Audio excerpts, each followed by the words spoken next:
जी हां, राजधानी भोपाल से 15 किलोमीटर दूर परवलिया सड़क पर अवैध तरीके से एक बालिका गृह चलाया जा रहा था, जिसके खंडहरनुमा एक मकान में 68 बच्चियों को रखा गया था। इसकी सूचना मिलने पर जब राष्ट्रीय बाल अधिकार संरक्षण आयोग के अध्यक्ष प्रियंक कानूनगो यहां पहुंचे तो 68 में से सिर्फ 41 बच्चियां ही यहां मौजूद मिली। 26 बच्चियां गायब थी।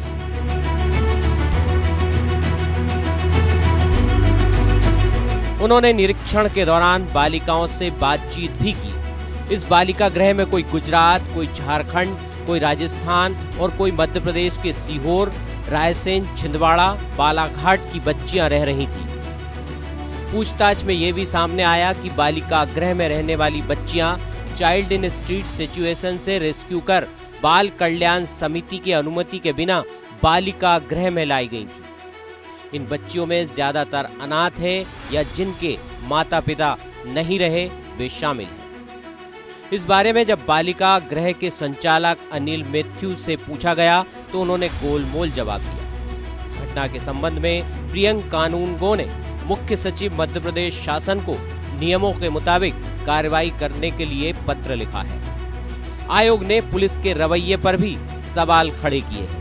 आयोग के संज्ञान के बाद ही परवलिया पुलिस नींद से जागी और अपने थाना क्षेत्र में अवैध रूप से संचालित बालिका गृह के संचालक अनिल मैथ्यू के खिलाफ एफआईआर दर्ज की गई है।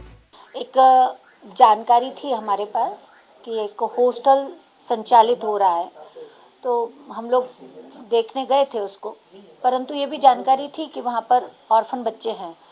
पर जब जाके वहाँ पता पड़ा तो वो हॉस्टल नहीं था, वो आंचल चिल्ड्रंस होम ही करके संचालित हो रहा था। और जो उसके संचालित करने वाले अनिल मैथ्यू लगभग जब से चाइल्ड लाइन चालू हुई है भोपाल में, रेलवे चाइल्ड लाइन संचालित करने वाली संजीवनी के डायरेक्टर है और उनको ये सारी चीज़ें बहुत अच्छे से ज्ञात था।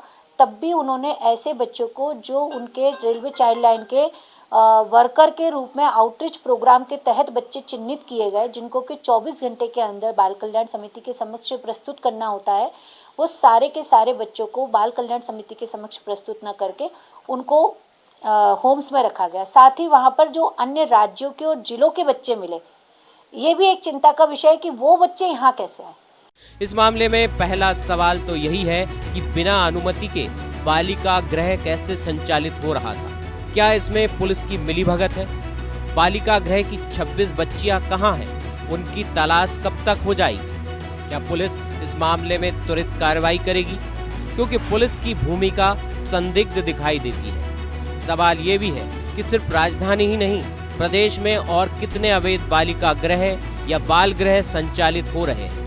इस पर शासन की तरफ से कोई एक्शन लिया जाएगा? बहरहाल ये घटना बेहद गंभीर अपराध की तरफ इशारा कर रही है।